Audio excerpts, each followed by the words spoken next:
We are back on the Rational Boomer podcast. Hopefully, your day is going well. It is Thursday. This podcast is going to be a Substack Live podcast. I didn't have anybody else coming on, so I thought it's going to be much easier to talk for an hour or so if I've got some input from folks like you that are showing up on the Substack Live.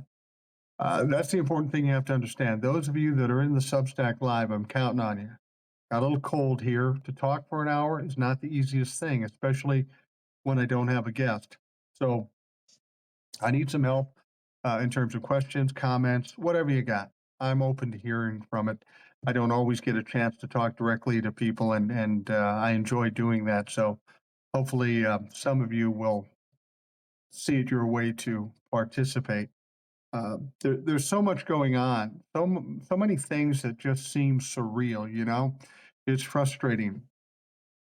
We're um, seeing what's going on with Donald Trump. We're seeing what's going on with Congress at this point. If you were to tell me that this was going to happen prior to the election or even after the election when Donald Trump had won, I assumed that there'd be more pushback from Congress, both Republicans and the Democrats.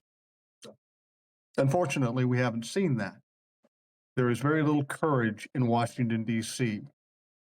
They want to placate this dipshit Donald Trump, and we're all going to have to pay for it.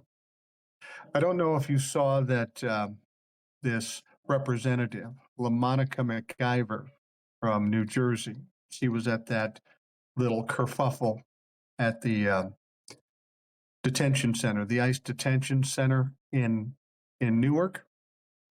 You remember the story, you saw the videos. You remember that they arrested the mayor, but then they dropped all charges against the mayor. Now they press charges against this sitting member of Congress, LaMonica McIver. Happens to be a black woman. Oh, big fucking surprise.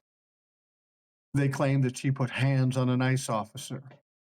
Well, I'd like to see verification that that officer, if he in fact was an officer, was actually employed by ICE, because I think we are getting a lot of people, a lot of vigilante types, a lot of helpers like Proud Boys and those kinds of dumb fucks that are helping ICE.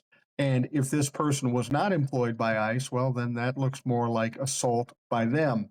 That looks like attempted kidnapping by them.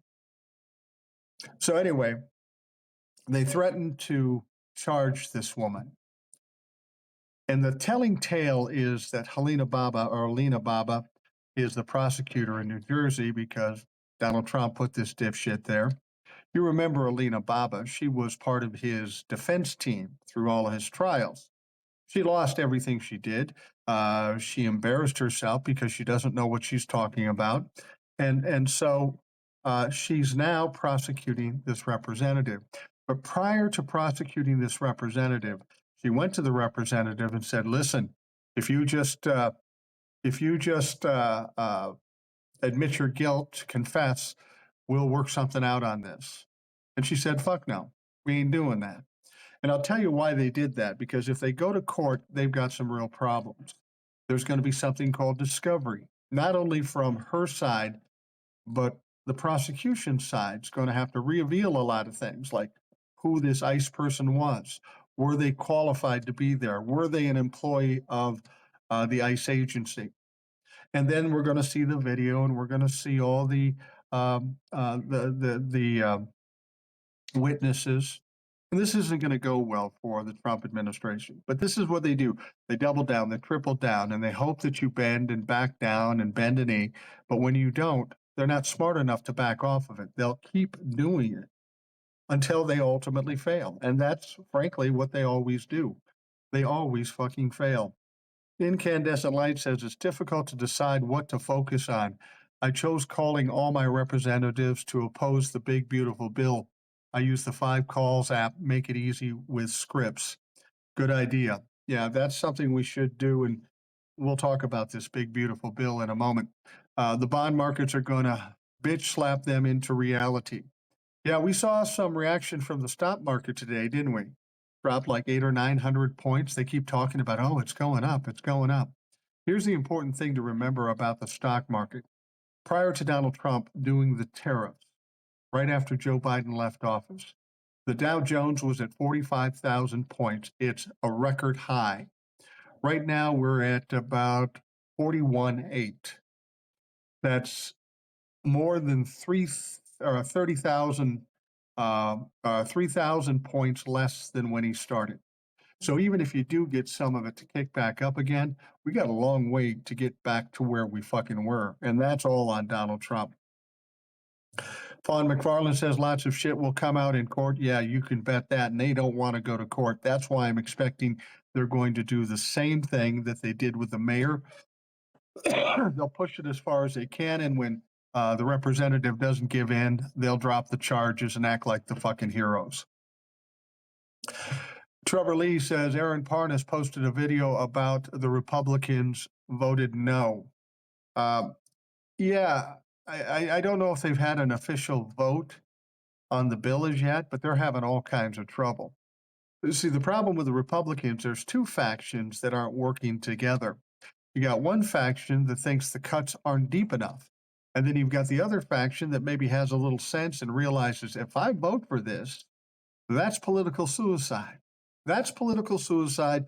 I won't get reelected. And needless to say, that will cause them some pause. Um, Donald Trump went over to Congress to talk to the Freedom Caucus and said whatever he said to get them to vote. Now, these are the people that say the cuts aren't deep enough. He's trying to get them to vote. Well, even if he does get them to vote, he's still got the other people that are scared to death about losing their jobs, which they will lose their jobs. Bren says another world leader treated poorly by Dumpy.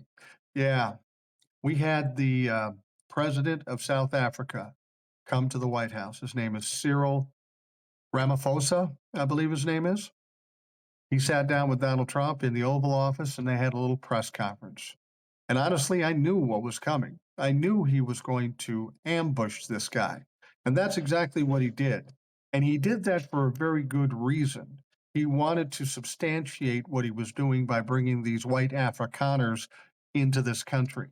He wanted to substantiate that. So he wanted to sit this guy down, jump him, hit him with all these conspiracy theories and all these printouts that some dumb fuck in his administration printed out for him, playing a conspiracy theory video and pushing it on this guy. He absolutely ambushed this clown and in the process embarrassed himself, but he doesn't realize it, but he embarrassed this country. It's fucking unbelievable. Tracy Giddings says, I didn't see the video. I'm going to have to scoot over there after a bit and check it out. Yeah, by all means, I haven't watched the whole press conference, but I've seen enough of the clips to know exactly what I expected, something along with Zelensky. And Donald Trump also did this for a good reason. He wanted to show how tough he is. Everything Donald Trump is performative. He's trying to feed the red meat eating, mouth breathing pieces of shit that still follow him. And they're happy that Donald Trump got tough on this guy. They don't care if it's a lie. They don't care if it's a bullshit. They just want to see him. They just wanted to see him acting tough. We're not talking about a bright group of people. And Donald Trump in this hearing was an absolute embarrassment. And every time you see him these days, you're noticing the cognitive ability, his physical ability is starting to diminish. Being a president of the United States is hard on a person's body. We saw it with Obama, we saw it with Bush, we saw it with everybody else. We saw it with Joe Biden for that matter. Donald Trump's got one thing going for him. He's not smart enough to think of all the problems of the world, but he's getting to a point now where he's got a lot of problems of his own and he's having trouble juggling them all. You know, he comes down to Congress and says, I'm not going to cut Medicaid or Medicare. Yet that's exactly what the members of Congress, the Republican members, are trying to do. I heard somebody talking on Lawrence O'Donnell today. They're cutting Medicaid, but because they would cut Medicaid, the trickle down would go to Medicare too, and we might be cutting as much as $550 billion out of Medicare. This is a red line. This is going to cause a lot of problems if they pass this bill and a lot of pissed off people. And it would almost guarantee that there is going to be a wipeout in the midterms. They won't be able to. They won't be able to deal with that. I mean, if you're looking at the polling right now for regarding prices and inflation and the economy, 60 to 65% of the people don't like what Donald Trump is doing. That's a problem for Donald Trump, but it's a bigger problem for the Republicans because they got to get reelected in 26. Donald Trump doesn't at this point, but he's going to pay a price in the long run. George Conley has passed away. No, you're talking about the representative Jerry Conley, Connelley. That's an interesting thing, isn't it? Um, when they were trying to decide who would be the ranking member for the oversight committee for the Democrats, AOC, of course, ran for it. And the establishment, the older people in the Democratic Party said, no, no, no, no, we're going to put Jerry Conley in there. And the thing with Jerry Conley, he's a fine representative. He was a fine man. I have nothing negative to say about him, but he had recently had cancer. So he wasn't in the best health. Plus, he's an old white guy. So we put him in charge because that's what establishment wants. Now, Jerry Conley is in there for a short time. And then he says, I have to step away. The cancer has come back. And then today we find out he passes away. Um, Trevor Lee says, if George is gone, then can Jasmine Crockett replace him? Yeah, I think so. I thought she was the person second in line to Conley. And I don't think that, excuse me, I don't think that moves her up right away, but she certainly could run for it. And, she's as good a person as anybody.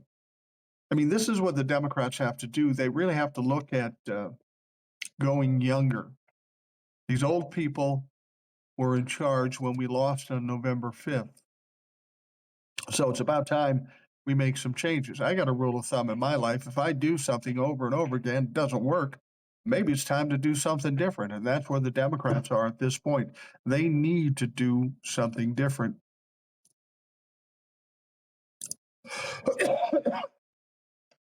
Courtney Busby says, my worry is that we won't be able to vote them out. Well, that's always a concern. And frankly, I was dead surprised in the November 5th election. I thought there was no question that Kamala Harris would win. I mean, Jesus Christ, Donald Trump was the worst absolute presidential candidate in history. So there's now no accounting for dumb fucks in this country. We have our share. There's no question about it. Um, but when you look at what's going on with the economy and how many people are suffering, uh, if they pass this bill, it's going to be absolutely devastating, especially for the poor folks, but all of us will be affected too. So it's amazing how people react when you start taking from their pockets and putting your foot up their ass. The party affiliation isn't always all that important. Amy says, Rational Boomer, you are an anomaly. Must I? Anomaly. Does that mean I'm strange? Older folks only vote for conservative white guys. Well, that's the theory. But Amy, I'll push back on that a little bit. On TikTok, I have quite a number of followers, 460,000 followers. The vast majority of those people are older folks. So while we do have our fair share of boomers and even Gen Xers that vote conservative, there's a lot of older white folks that don't. I just happen to be loud. So what I try to do for those folks on TikTok and here on Substack, those people that are my vintage and my color persuasion, I try to speak for them. And there are a lot more people that are reasonably minded that are boomers. Not all boomers are bad. Not all millennials are bad. I always talk about this. Millennials talk shit about boomers. Boomers talk shit about millennials. Well, here's the deal. Boomers, if you don't like millennials, who raised the motherfuckers? You did. I did. And millennials, if you don't like boomers, who's the one that bought everything you fucking wanted at every birthday, Christmas, and whatever? It's real easy to blame somebody else. You can't make sweeping judgments on one type of person, whether they be a person of color or of a certain age. I won't say that boomers aren't at fault to a large respect with Donald Trump, but it's not all of them. Bren says I've been following boomers since 2020. Well, you've been here from the start because I started in November of 2020 after the election, and I've been here virtually every day. So, Bren, thank you very much. And Bren, I will tell you this: I don't know how to do this on Substack, but I see on the TikTok lives a lot. And because you're such a loyal follower, I hope the next time we do a TikTok live, you'll request to come on. I'd like to bring you on and hear some of your input and your perspectives. Incandescent Light says, I'm old, never Republican. Every boomer I know is a Democrat, so I don't know what the fuck is going on. Mark McPherson says, 1962 boomer here and have never voted red. Well, thank you very much. I was born in 60, you're 62. Bren says, I listen to you nightly. Thank you very much. I wish I could say the same for my family. They don't listen to me at all, but I talk a lot. So it's hard to swallow after a while. Fawn McFarland says, I'm always in Substack. I don't use TikTok. And that's, yeah, I know there's a lot of people that don't use TikTok. That's where I started out. I'm on Substack. I'm on Blue Sky. I'm on YouTube. You can get all the same stuff there. You don't have to go on TikTok. TikTok is a means to an end right now. There are two things with TikTok for me. Because of the following I have, I feel a responsibility to them to be there like they expect. It's also a good platform to promote Substack and YouTube and all the other things too. So I'm happy to do TikTok and YouTube and Substack. I really like Substack. Here's the thing about Substack. If I go on TikTok and do a live, or I go onto YouTube and do a live, I need 2 or 3 moderators working with me because all the Trumplafucks that come out of the fucking woodwork that try to create chaos and try to get me taken down. Without those moderators, I couldn't do it on TikTok. But here on Substack, that's not a problem. I don't have to bother anybody else. I just flip the switch and start talking. And uh, it's nice to be able to have that option where I don't have to count on everybody else's schedule and I can just do this. So I appreciate the opportunity to do it on Substack, and I appreciate all of you participating because that makes this whole process a lot easier. So thank you for that. As I said, we're going to talk about the big, beautiful bill a little bit. It was interesting because they started the rules debate at 1 o'clock this morning, which is weird. And a lot of people asked, why did you start at 1 a.m.?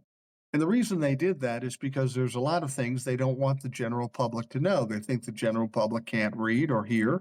And if they do it in the cover of darkness, that nobody will ever know that they are, in fact, trying to cut Medicaid and Medicare. What they're trying to do is take health care and money away from small kids, kids in need, take away medical care from the elderly. I mean, I'll be honest with you, I'm 65 years old now.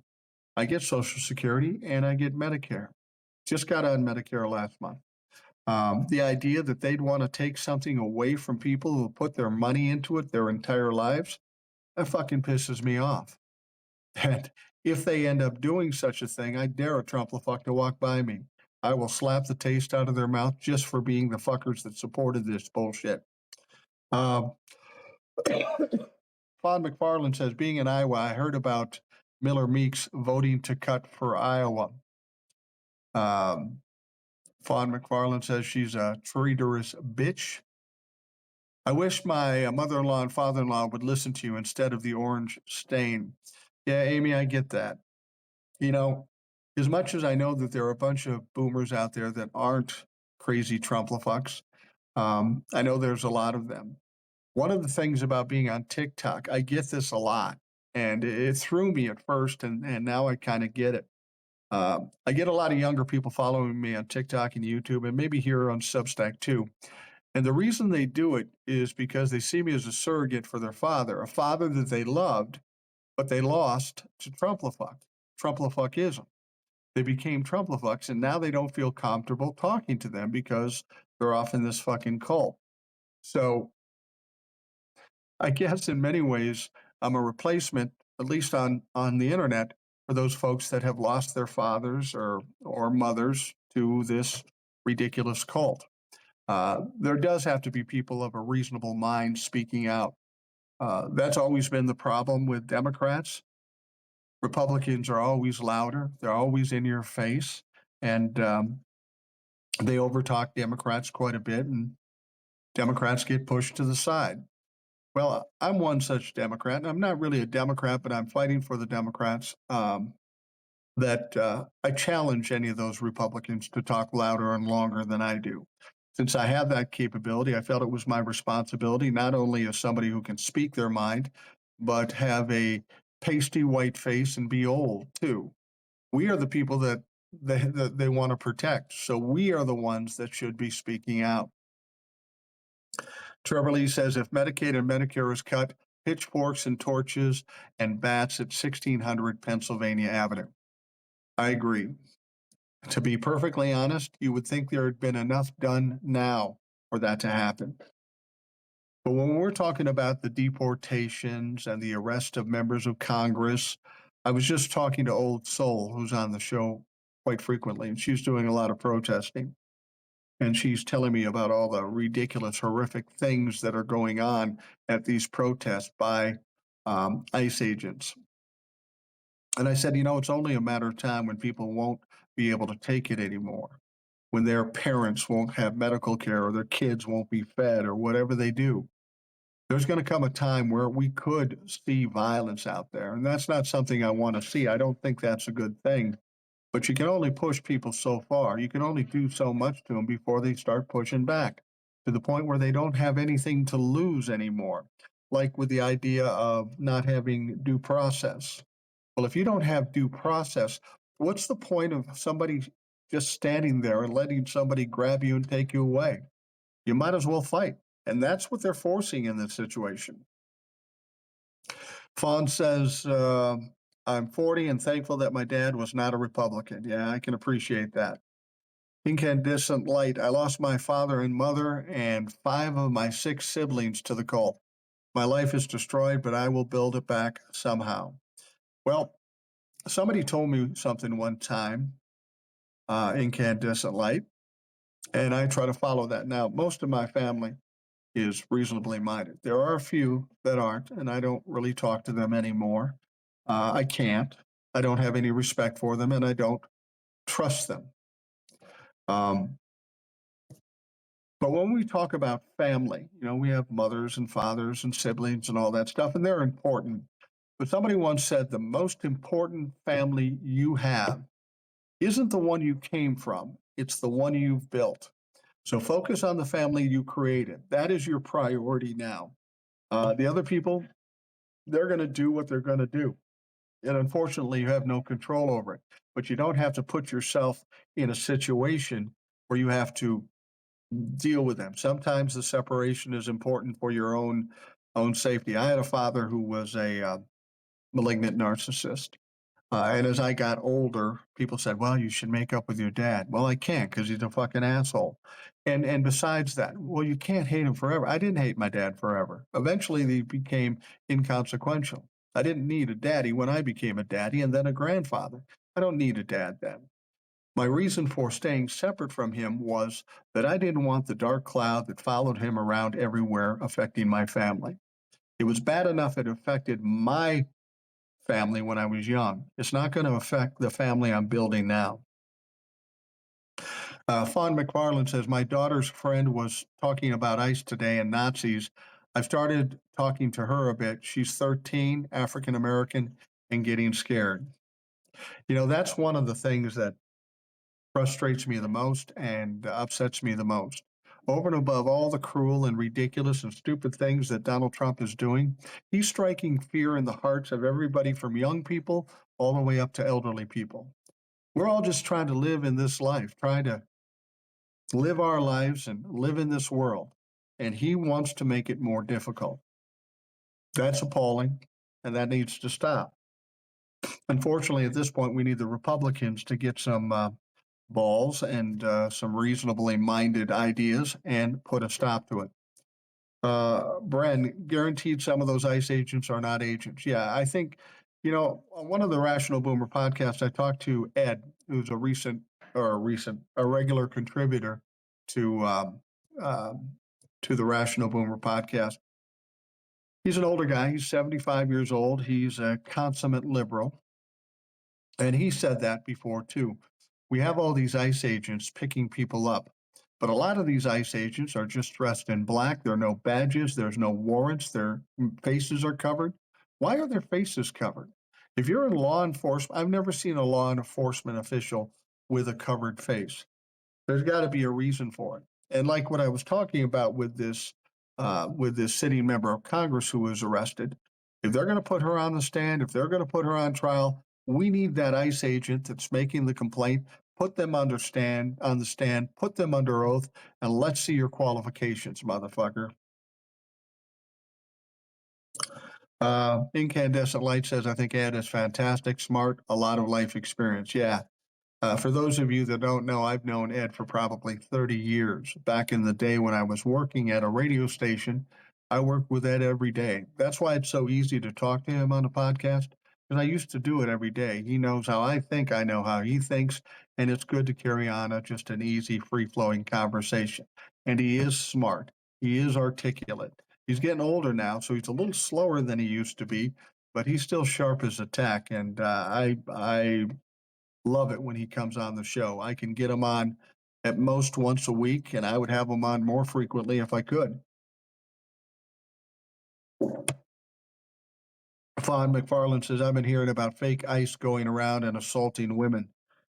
Well, yeah, exactly. You can get these fucking ICE jackets on Amazon. Anybody can put on an ICE thing. And the idea that there might be some less than ethical people that are doing this, not surprising.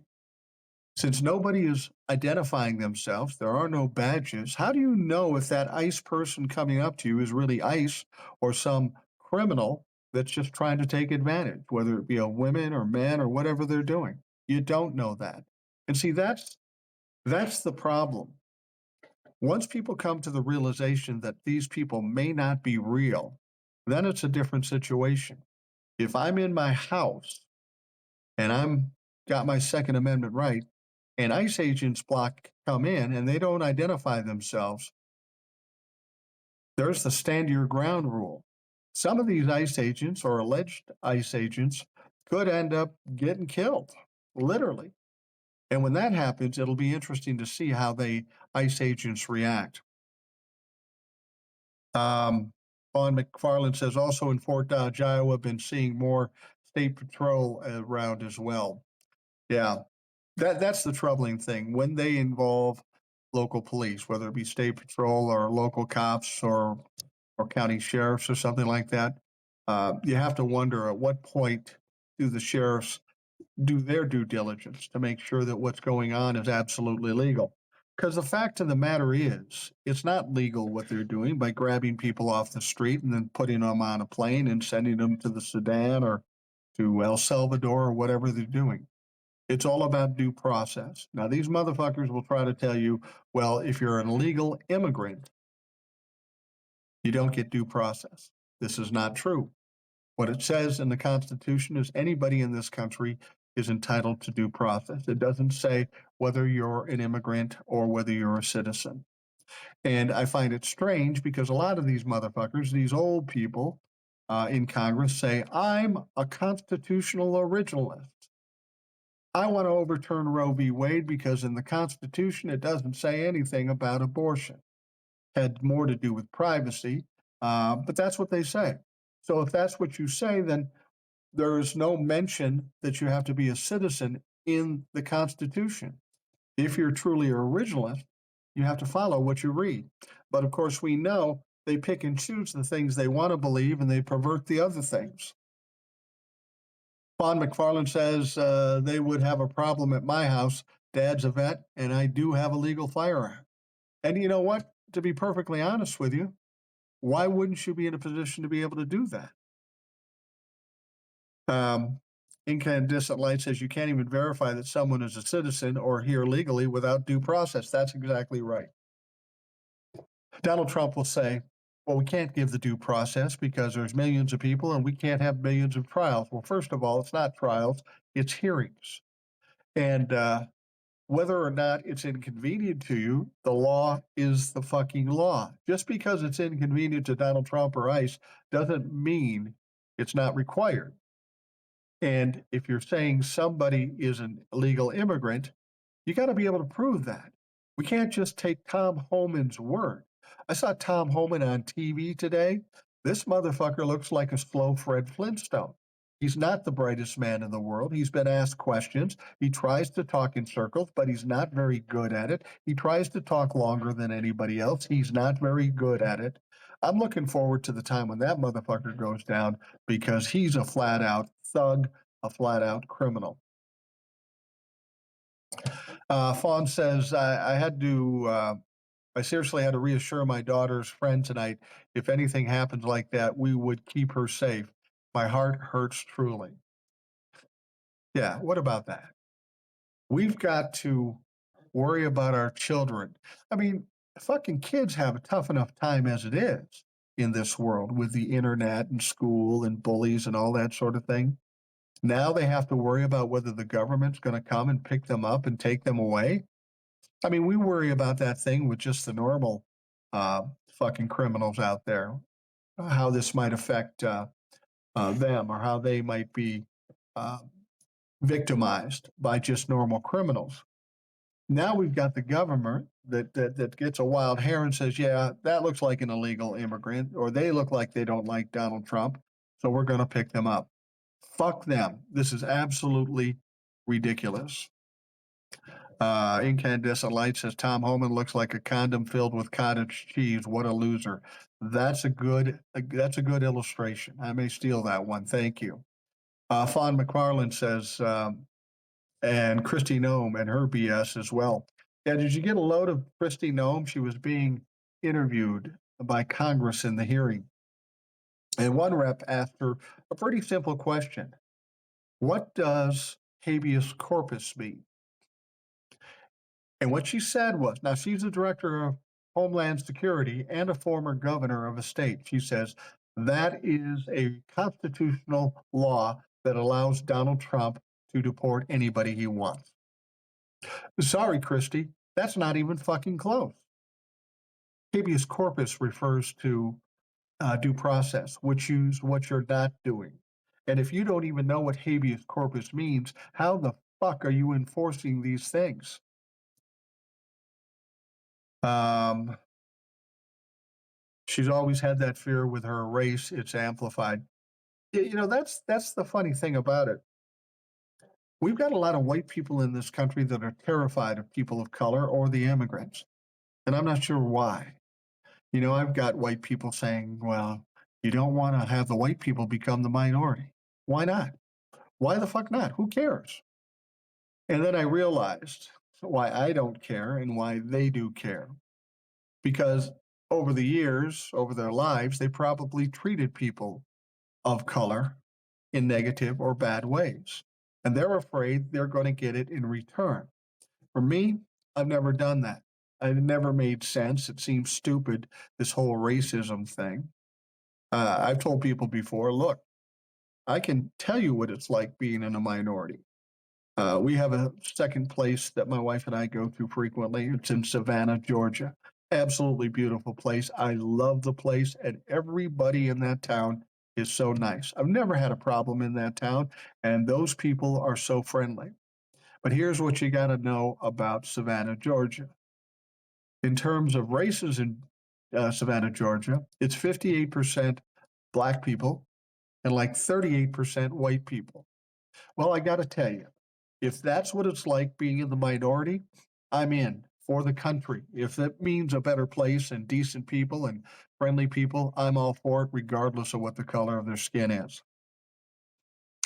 If I was a teacher, I would treat a situation the same as a lockdown situation. Well, I think some of you're talking about if ICE came to a school or something like that, and I think some people are doing that. They're pushing back. I was talking to Old Soul, and she says, "We're asking for a warrant. We're asking for badges. They aren't giving them, and there's really not much they can do without um, offering up those things." And I think that's important. We need to push back. We need to hold them accountable for what they're doing. You don't just get to come up with black clothes and a mask across your face and do whatever you fucking want to me. If you don't have the proper identification and the credentials, fuck you. They are afraid of everything. Republicans are fearful. Yeah, that's exactly right. I don't know what they're afraid of, but they certainly are afraid. And their main strategy in dealing with the people of this country is to make them fearful too. I got news for Republicans, and it's a phrase uh, that I stole from the great comedian Bernie Mac. Bernie Mac was doing a set at a club one time, and I saw the video of this. And there was a guy that came on before him, and he did horribly. Nobody was laughing. They were a tough crowd. And the first thing Bernie Mac said when he came on stage, he said, "I'm not scared of you motherfuckers." And that's how I feel about Republicans. They want us to be fearful. Well, I'm not afraid of Republicans. People will say to me, you better be careful what you say. Otherwise, they might find out where you are and dox you. People have tried to dox me before. It's never fucking worked. They've always been wrong. And even if they did, who cares? I'm not. I'm not secretive about who I am or where I'm at. They want you to be afraid. And once you're afraid, they win. So don't be afraid. Amy says, "I love your content, but how do we get our friends, our family, our neighbors to understand where we are as a nation? My middle aged friends, morons, seem to think everything is business as usual, while I look like the crazy person pointing out the disregard for the Constitution." Well, I tell you this, Amy, I've been doing this for about 5 years or almost 4.5 years. Okay. And here's what I've learned about Trump-a-fucks. You can't talk to them. You can't reason with them. They can't comprehend facts or truth. They're in a cult. It does no good to talk to them. Sadly, the only way it's going to hit home with them isn't until they receive the pain themselves. And I'm sorry to say this, but there has to be some financial calamity or they lose their jobs or something happens. This is the only way to get through to them. So what I would say to you, don't waste your time. You're not going to get through to them. I mean, I've tried. I've tried so much and I know what I'm talking about, and I still can't get them to believe it. The only way I beat Trumplefucks now is to talk louder and longer than they are and embarrass them, and then they run away. But they haven't learned anything. They're not going to learn anything until they pay a price. That's the unfortunate thing. Fawn McFarland says, "I explained why I protest and that I'm a straight white woman. I'm using my voice. It's terrible, even in a small town." Yeah, I can't imagine what it's like in a small town. I live in a suburb of the Twin Cities, and it's kind of a small town. And there are a lot of liberal people here, but there are some wealthy people in some parts of the city that are Trump-a-fucks, and there are some lower people out lower on the financial scale who are Trump-a-fucks too. So um, you're going to run into that virtually anywhere. There's always going to be pockets of these people. Um, because of the way I talk, because of the way I'm loud and I'm aggressive about it, they don't usually approach me because they don't want to argue. They're bullies at heart. So they want somebody who's going to back down. And I can guarantee you this, my family will attest to this. I won't start a fight with a Trump-a-fuck, but if they come up to me, they're in for a fucking earful and they're going to get embarrassed. So they usually avoid me. I'm in a teeny red town. It's awful. So many idiots. They're just not smart. That's one of the things I said after he was elected. Donald Trump was elected the first time. The most disconcerting thing I found was just how many dumb people there are in this country. And it was proven again in November 5th, 2025. 49% of the people voted for a guy.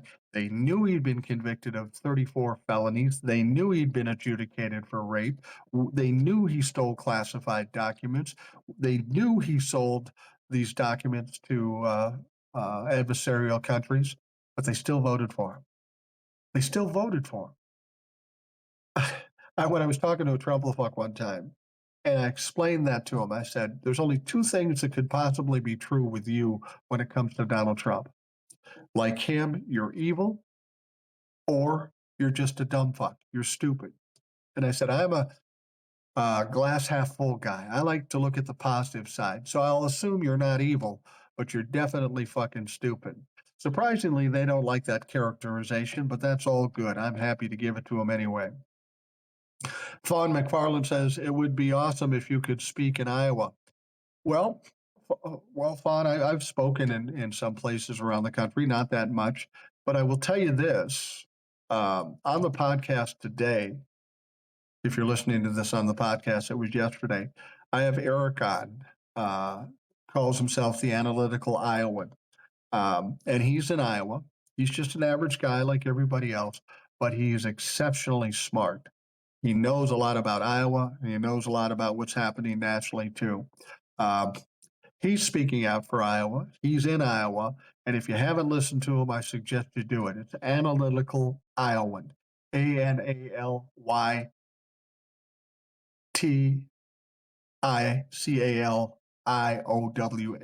Not the easiest thing to remember, but Analytical Iowan. Check him out. He's in Iowa, and he's a strong voice in that state.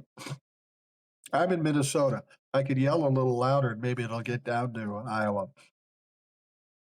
Imagine having daughters and voting for Diaper Don. What the daughters must think of that.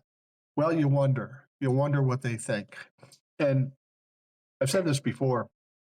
I'm particularly upset about this, not because I'm worried about myself. I'm 65 years old. My life, my wife's life is pretty well set. Not much is going to change for us going forward to the end of our lives. But I do have kids. I have a daughter in law. I have a granddaughter, and soon I will have a grandson. And I'm sorely concerned about what their future is. So, in my waning years here, if I don't do something to fight about it, I don't want my grandkids to say, "Well, what did Grandpa do when all this was going on?"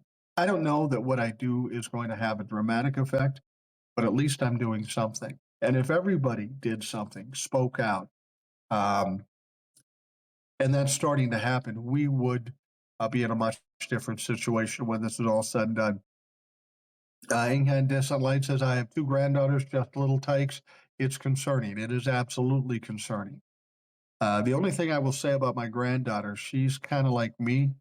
She'll get in your face and she doesn't take any shit. So I feel a little easier about her going into the future, but still, she shouldn't have to be put in that situation years from now if people are still behaving like the way they are behaving now. It's frustrating, it's scary, it's upsetting, and I feel for what you're saying. Um, a lot of us that are older, that have reasonable minds, have kids and grandkids. And when I leave here, whatever that happens to be, when I leave here, I would hope that things are a little better than when I came. I was born in 1960. The 60s were very turbulent, a lot of trials and tribulations. I mean, I didn't understand how bad it was in the 60s because I was a little kid and I didn't know any different. But you get to the 70s and 80s and we have our problems, but there are periods of time when things are running pretty smoothly and life isn't so bad. I mean, there's still the problems and money and all this stuff, but not like the shit we're seeing now. And I'm hoping that at some point before I'm gone, things are better and on the right track. Uh, Even if Donald Trump were to leave tomorrow and the Republicans were to leave tomorrow, we still got a lot of work to do. It's not going to turn around in a day or two or a month or a year. It could take several years to get things fixed. But the faster we can get to that point, the better. We need to teach girls and young women to stop dating, marrying, or having kids with the fools. Absolutely. I would hope that um, my granddaughter would know better by that time. I think she will. She's a smart girl. I'm fortunate. I've got two sons that are reasonable minded, intelligent kids. They wouldn't think of following anything that Trumplefucks do. I have a daughter in law who's the same way. So, in that respect, I see going forward, that's a positive. But there's so many of these Trump fucks that have infiltrated all these different things. I mean, I look back where I went to school. I was in South Minneapolis. I was in an urban community, and all of us grew up the same way. Not all of us had the same kind of parents, but all similarly educated and similarly raised, same economic levels and all that. But there are so many people that I went to school with that I will refuse to talk to, even some close friends, because I know they support what's going on. And as I've told them, I said, look, it's one thing to believe in being conservative or Republican over being Democrat. That's cool, but that's not the case anymore. We're talking about the difference between being lawless, cruel, mean, racist, misogynistic, sexist. That's the choice. People have said to me, well, why don't you just talk to them? Maybe you can come to some understanding. No, I can't come to any understanding because they want to talk about racism. They want to talk about treating immigrants without due process. They want to talk about cutting Medicare and Medicaid. They want to hurt kids and elderly people. I can't compromise with people that are just fucking animals, people that are just fucking cruel. There is no compromise. There's only dissent. There's only pushback, and that's all we can really do. People will say, "Well, when this is all over, we'll have to accept them in." I'm sorry, I can't. And it's not that I'm being a mean guy. It's just I can't trust them. They can come to me and say, "Oh, I got my ass kicked, and I know you're right, and I don't like Donald Trump." Yeah, but you did like Donald Trump, and you liked him when you knew things were going wrong with him. So I can't trust you. Don't come to me looking for a hug and a kiss after this is all over and you realize you've been wrong because I don't trust you. Fawn says, I had a friend of 19 years. I stopped talking to her. She has an autistic child. She basically voted against her own son with school vouchers and special education. Yeah, I know some people like that too. Have autistic kids, kids that need extra help, and they voted against them. See, this is what I'm saying. They voted against their own self-interest. So it can't be evil unless they think everybody else is going to be affected, but I won't because I support Donald Trump. A lot of people are finding out that that's not the fucking case. That's not what's happening. It's going badly for them too. I mean, with the tariffs, a lot of people think, okay, he backed off the tariffs with China. And then when he put the tariffs on, the ships stopped, and they stopped for a couple weeks. Now, I've talked to some people and say the ships are coming again, which is good news, but they're carrying or they're bringing 30 to 40% less than they used to. So that'll do two things. It'll cause shortages and it will cause higher prices. And while he backed off the 145% tariff, there still is a 30% tariff on China, which in fact seems better than 145, but it's still astronomical. The prices are going up. And he's trying to make allowances by saying, well, I cut a deal with China. If they go up now, it's not my fault. Fuck you. It's all Donnie Trump. Um, I lost my friends, most of my family. Yeah, I've heard that story many times, and it's sad. But here's what you're going to find out. Eventually, these people will be going through some things, some serious things. Maybe move to a blue state. That's probably not a bad idea. Um, red states are going to get hit hard by what's going on. If they cut Medicaid and Medicare ultimately, it'll affect a lot of people, but it'll affect those red states even more so. Medicaid and even rural areas. What you have to understand about Medicaid, it is medical care for young people, middle-aged people that have problems prior to getting Medicare. But if they cut the Medicaid, what they don't understand is that the thing that keeps alive rural hospitals is Medicaid. Without that Medicaid, those hospitals close.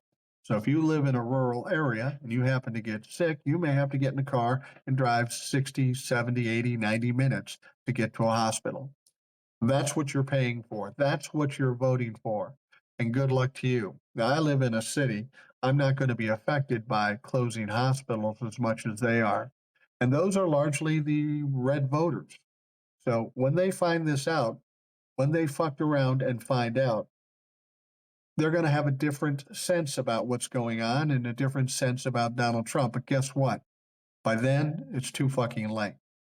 It's too late, and they will have realized they fucked up. So I don't know what to tell them. I would hope that they realize this before it's even later, but it's going to impact them mightily. I don't honestly believe that they're going to be able to pass this bill. It's just too devastating and too much of a political fucking suicide. Anybody that votes for this bill is going to not get reelected. I guarantee you they're not going to get reelected. So every Republican, and I would certainly hope there's no Democrats that would vote for it, but we got some goofy fucking Democrats too. Um, Fawn says, or get denied FEMA after hurricanes or tornadoes. That's interesting. You should bring that up. You heard about these recent tornadoes in Kentucky. I think I heard 25 people were killed, unbelievable damage. There's two factors to what Donald Trump has done as to why that is so horrible. It's so horrible because, first of all, they cut the National Weather Service. So there were no people working overnight to warn the people of these tornadoes. So these people didn't even know it was coming. And then it hits, it creates devastation, people get injured, people get displaced, people die. And then when they turn to the federal government to say, we need help, Donald Trump says, fuck yourself. Well, I hope those people in Kentucky are still feeling strong about Donald Trump, but I have a feeling they feel differently about it. And it's not just Kentucky, it was North Carolina, it was Georgia to an extent, it was Arkansas. I mean, the tornadoes hit Arkansas and did devastation. And then Sarah Huckabee Sanders, who's best buddies with Donald Trump, went to the federal government and said, we need help. And they told her to fuck off. See, this is the thing. All these people believe that all these terrible things were going to be put on the Democrats, but not them. They're finding out differently now. And this is one of the reasons why I have such disdain for these people. Oh, I didn't know it was going to affect me, but you knew it was going to affect other people and you were cool with it. So fuck off. Um, So says we need to message reps and senators, use 5 calls app. Script is given. Yeah, I've heard somebody mention that before. That's a good idea. Keep calling the reps. But if our Democratic reps and Republican reps don't know what's right now, they will never know. We're on the edge here where Democrats are standing up and saying, you are cutting Medicaid, you are cutting Medicare. They're trying to cover it up, but they can't. Donald Trump comes to the Capitol and says, don't cut Medicare or Medicaid. But that's exactly what they're doing. So it's going to be interesting to see, first of all, if it doesn't pass. Or if it does pass and they cut Medicare and Medicaid, what's Donald Trump going to do then? He's going to try to twist it, turn it, divert, whatever. But this is all going to fall on him and all fall on the Republicans. I hate to say it. Sometimes I think we need absolute devastation for some dumb fucks to actually grasp what's going on. Scott Hope, Trump doesn't have the ability to put himself in someone else's shoes. Now, you're absolutely right. Donald Trump is mentally ill. I don't care what anybody says. Over and above malignant narcissism, he's a sociopath. He may be a psychopath. He's also a pathological liar. This guy is so fucked in the head. He doesn't even understand how bad things are. You know, when he talks about things like, we're not going to cut Medicaid, I really honestly believe he doesn't know half the shit he's talking about. Got a lot of Republicans around him that are terrified of Donald Trump. And I know when you have a malignant narcissist, whether it be a father or somebody like that, people are so fearful of the wrath or the yelling and screaming that they just tell them what they want to hear. So Donald Trump hears something and repeats it because he believes everybody around them is telling the truth. I mean, when he starts yelling about Bruce Springsteen, Oprah Winfrey, and Beyonce, that's fucking nuts.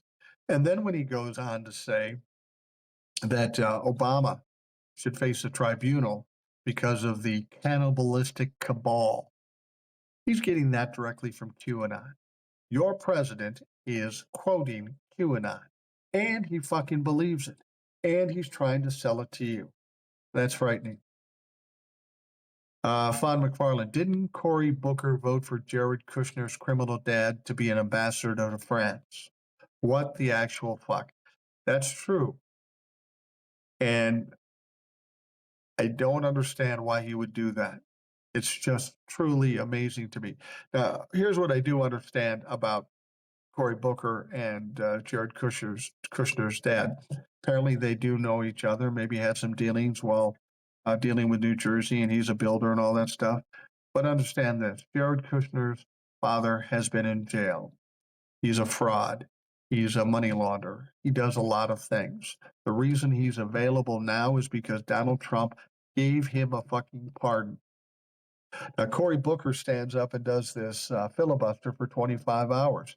He got a lot of goodwill out of that. A lot of people respected him for that.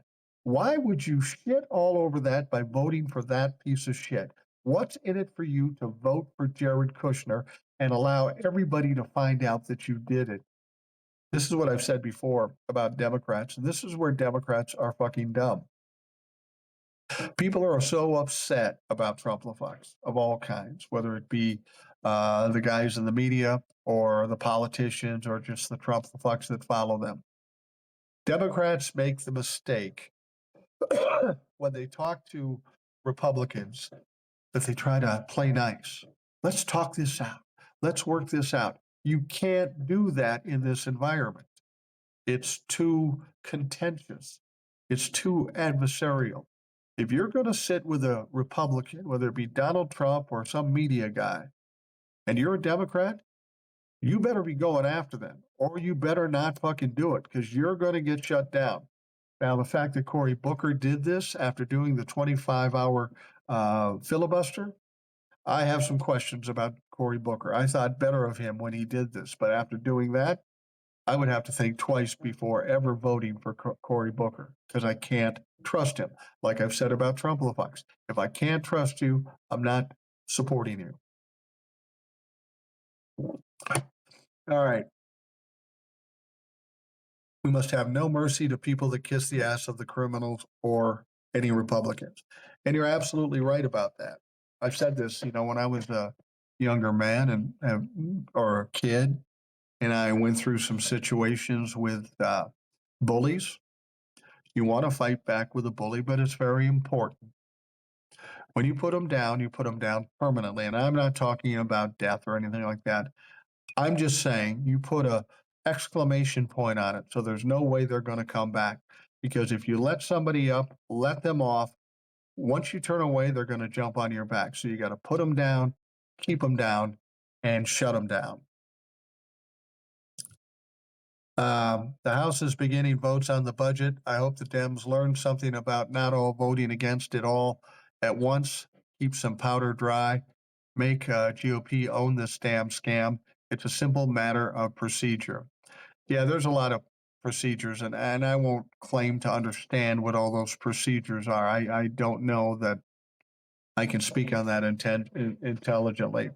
Now, here's the thing you have to understand. If by some way it gets through the House, and I'd be surprised if it did, but if it does, the likelihood of it getting through the Senate is not good. And if this bill does not pass, there is going to be an absolute shit show in Congress. Donald Trump is going to be losing his shit. He looks weak. Republicans look weak and divided. So I hope nothing like this passes, but if it does pass, all hell is going to break loose.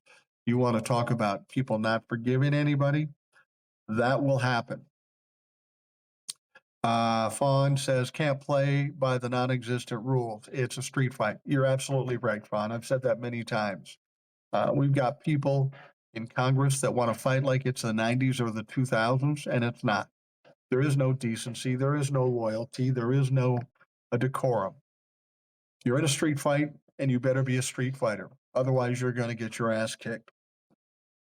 I still want Tim Walz for president. He could bring other countries back with his good dad energy. Yeah, Tim Walz might be a prospect for president. J.D. Pritzker from Illinois could be.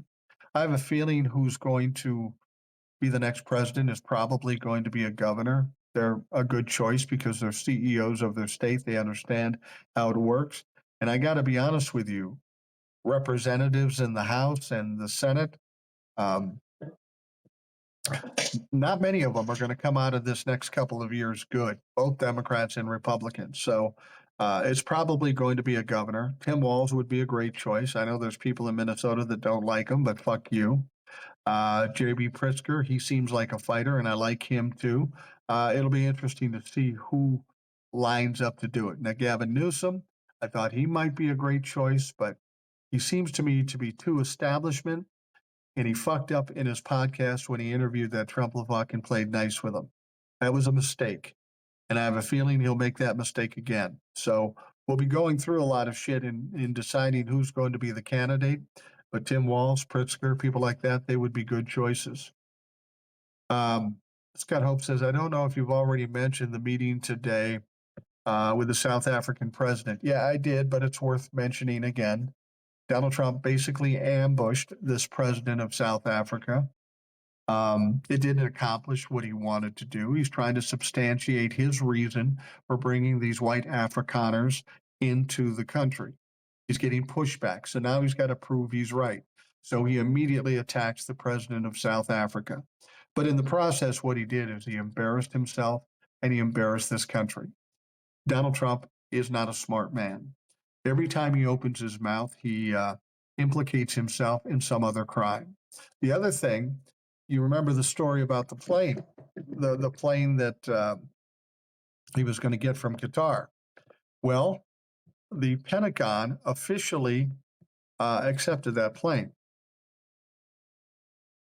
That is little more than a bribe. When he was first in office, he contracted for 2 new Air Force Ones. They're in the process of being built, but it's not being built fast enough for him. The problem is he's getting this plane from Qatar. Now, he said it was a gift given to him. In fact, we find out now that the Trump administration went to them and say, how about doing a solid and giving us this fucking plane? I'll tell you what's really going on with the plane. He's telling us that it's going to go to the Air Force. Well, why does the Air Force need a luxury passenger plane? I think we got enough fucking planes that actually could do some damage. But he's doing that because he's finally realizing, oh, I guess I can't take a gift. But here's what we do know. When it's all said and done, he's going to transfer that plane to his library. Can't imagine what Donald Trump's fucking library is going to look like. A lot of comic and coloring books, I imagine. But anyway, so this is basically going to be a gift to him. He's trying to find a loophole or some way to slip it in and get a free plane. I don't know if you remember prior to the election, his plane was sitting on a runway and it couldn't fly because he couldn't afford to get it fixed. It's an old ass plane. And he's trying to figure out a way to get a new plane when it's all said and done. Got some news for you, Donnie. By the time you leave here, you're not going to leave under your own power. You're 79 years old next month. You're not in good health. I give you a year and a half at most up until the midterm elections. Either you're not going to be able to handle it physically, or you're going to be impeached because the Republicans will have gotten their ass kicked in the midterms. But anyway, what you have to understand, he wants the Air Force One that he has now not good enough. So he's got these other 2 being made, but he's bringing this one in. What he doesn't tell you, in order to retrofit this new plane, which is actually 13 years old, is a hand-me-down from the royal family. It's not new, it's old. They tried to sell it for a couple of years. Nobody wanted to fucking buy it. So Donald Trump takes it off their hands. In order to retrofit this plane to actually be Air Force One, it would take about $1 billion and maybe 3 to 5 years. And by that time, the other Air Force Ones will be available. So he's saying it's for Air Force One, but that's not true. He wants it for himself, because he perceives that he'll leave office and be able to fly wherever he wants in this luxury plane. Donnie, I wouldn't plan for the future too much because your future is limited. Scott Hope says it was Secret Service that checked up the seashells. Yeah. Well, James Comey posted something on um, Instagram, pretty innocuous. It was basically some seashells in the shape that said 8647. And they tried to make it out as some kind of threat. I tell you what, I grew up in the 70s. I was going to bars when I was a young man. The term 86 means to me to get kicked out. Having been 86 a couple times from a couple of bars, I know exactly what it means. It's not a threat against your health or your safety.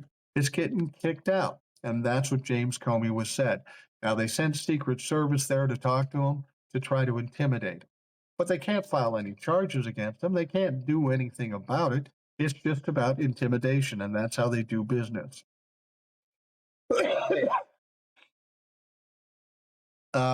His gift will cost us $1 billion to fix and secure it. And that's exactly what Donald Trump does. He's trying to get it in here, have the government pay to fix it up. And then when he leaves, he has a nice fixed up plane. It didn't cost him fucking anything. That's exactly what he's doing. And the Republicans are trying to help him to do it. So we've now accepted it. Here's the good thing you have to understand. By accepting that, that is essentially a bribe. And I know everybody talks about this immunity thing that Donald Trump has with the Supreme Court. There are some exceptions to that immunity. Anything that's not part of his regular job as a president, and also anything to do with bribery. So he may be safe now while he controls the DOJ, but when that's over and we have a different Congress and a different DOJ, Donnie could be in trouble if he's still ambulatory. His library will have a 6'3" gold statue of him, but he won't be able to stand next to it because he's 5'11". Yeah, he's 5'11". He says he's 225. He's more like 325. Just take a look at the motherfucker. And and he's 325 without shitty pants. With shitty pants, it's more. Yeah, we're getting down to the end here. Like I say, I have a cold, and my throat only holds up so long when I'm talking consistently. But I want to thank all you folks for taking the time to watch this live. I appreciate it immensely. And as I've said, this live will end up being a podcast for tomorrow. If you didn't hear the whole thing, you can hear that on the podcast. It will run in its entirety, no editing, nothing like that. But when I was sitting and looking at doing the podcast, sometimes I have guests. I didn't have a guest tonight. I'll have a guest tomorrow. I could just sit and talk straight about whatever comes to my mind, but I thought it's better if I get some input from people like you folks on Substack so that we can talk about the things that are important to you or that you're interested in. So I appreciate you immensely for coming in and showing up on this Substack Live. Made my job a lot easier, made it more entertaining for me, and I'm very appreciative of you folks participating. So for those of you listening, I thank you for taking the time. I hope you have a great day, and we'll talk to you again tomorrow.